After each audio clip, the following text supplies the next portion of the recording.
MOZA went all in last year with the AB9, AB6, MTP, MTLP, MTQ, MH16 and MHG.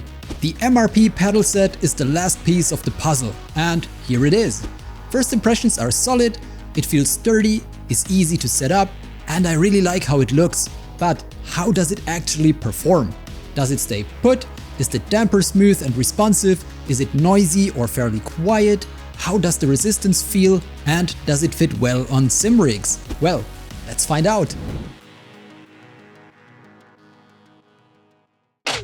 Inside the big chunky box, you get proper cardboard cushioning, a manual, and underneath the first layer, the fully pre-mounted pedal set sealed in a plastic bag. First impressions are good, the main mechanism feels super smooth right away. On the back of the pedals, you'll find a USB port for obvious reasons and also a transit port. That lets you connect the set to other MOZA devices without burning a second or third USB port. The whole thing is made from sturdy powder-coated metal, and I have zero doubts this is going to be durable as heck. Included in the box are 2 metal footrests plus 2 plastic heel rests. You also get a USB cable and a transit cable. Installing the footrests is easy, even a mechanically challenged baboon could do it. Just place them where they fit your foot size, add 4 screws and you're done. Same goes for the heel rests. Quick test, yep, that's fine. And by the way, the footrests are also angle adjustable. My one small gripe so far is the plastic heel rests though. MOZA told me they chose plastic over metal, so there's no coat or no paint that would scratch over time. The plastic itself is sturdy, but personally I would have preferred a metal solution, even if that meant dealing with some scratches. If you didn't get the damper and you're not mounting the set on a rig, you're basically ready to fly right away. Assembly takes maybe 5 to 10 minutes max. But of course, we got the damper. Installing it is a bit fiddly and the instructions aren't that great, so our baboon might struggle a little. Still, after some thinking and a bit of trial and error, he'd eventually figure it out. Everything can be done with the supplied tools by the way, but having your own always helps. Before tightening everything down, make sure the damper doesn't bottom out before the pedals reach their full range of motion. That's basically the only real pitfall. The damper itself is strong and fully adjustable, and the springs are super easy to take off and put back on. That makes switching between fixed wing and rotary flying really easy. The pedals use a fixed soft center cam, so movement is smooth and super precise. You adjust the resistance by removing one or both springs. With just one spring installed, even a child can use the pedals comfortably. On hardwood floors, the rubber feet hold solid and the weight of the pedals takes care of the rest. No sliding, no wobble at all. Flying with the set is about as nice as it gets, with one exception. As mentioned earlier, the main pedal mechanism itself is super smooth, but during testing, the damper showed inconsistent resistance across its full stroke.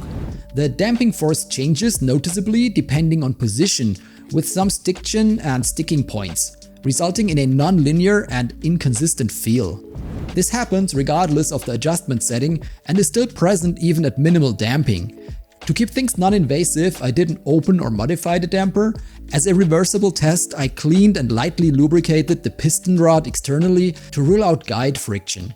That made no difference, which strongly suggests the issue is internal. MOZA is already aware of this behavior and has confirmed they're reviewing the design and making changes. I'll receive an updated damper later on. Check the comments below for my findings with the replacement. The toe brakes, on the other hand, are close to perfect. Travel range, resistance, return force, I honestly can't find anything to complain about. The mechanism is super smooth, even better than on my Orion 2 pedals, for example, and those are already quite good. So this is a big win for MOZA after the problematic damper. Quick look at the software before we move on. It's very straightforward. You can choose from different mapping curves for each toe brake and for the rudder axis itself, or just create your own preset. And that's pretty much it. Now, let's mount the pedal set on a sim rig. In my case, a Next Level Racing Flight Simulator Pro. Check the link below for a discount if you want one. First, we remove the rubber feet. The pedals then line up perfectly with the cutouts on the FS Pro pedal plate. To mount everything properly, we reuse the same screws but add the included plastic spacers. You'll need a wrench to tighten things down, a matching one is included, but I'm using my own tools here. And we're done. The pedals are ready to use. I really like that everything you need is included, no digging through leftover screws trying to find something that fits. Aside from the damper issues that MOZA is currently addressing, this is a very recommendable, durable and convenient set of pedals. It's also very quiet overall, no scraping noises, just a bit of spring noise. The set costs €369 or $349, which puts it on the higher end of the spectrum.